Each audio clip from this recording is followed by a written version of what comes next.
La nuit avant mon mariage, l'amour est mort. Du moins, c'est ce que j'ai ressenti. J'avais passé des mois à planifier l'avenir parfait. Les bagues choisies, les vœux mémorisés, mes économies investies dans une vie que j'avais hâte de commencer. J'étais sûr d'elle, de nous, de tout. Puis, je suis passé chez Émilie, des fleurs dans une main, un sourire niais dans l'autre. La porte était entr'ouverte, des voix. Je n'aurais pas dû écouter, mais je l'ai fait. Son rire, son murmure. Paul. Caché dans l'ombre du couloir, j'ai entendu mon nom comme un coup de poing. Épouse-le, c'est tout. On prendra l'argent et on disparaîtra. En une phrase, mon avenir s'est effondré. Ma poitrine est devenue silencieuse. Comme si mon cœur avait oublié comment faire du bruit. Je n'ai pas fait irruption. Je n'ai pas crié. Je suis parti avec le calme d'un homme qui tombe d'un immeuble, regardant les fenêtres défiler. Sur mon canapé, mon smoking jeté sur une chaise, j'ai fixé le plafond jusqu'à ce que le soleil me juge. La trahison n'est pas un bruit.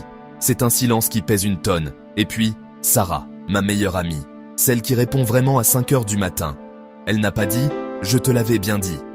Elle a apporté du café et un endroit tranquille pour craquer. « Dis-le à voix haute », m'a-t-elle dit. Alors je l'ai fait. Elle ne m'aime pas. Elle aime ce que j'ai. C'était ça, la vérité. Laide, claire, indéniable. J'ai tout annulé, pas pour la punir, pour me protéger. J'ai rendu les bagues, appelé mes parents, laissé la compte au fleuriste. Le chagrin vient avec des preuves.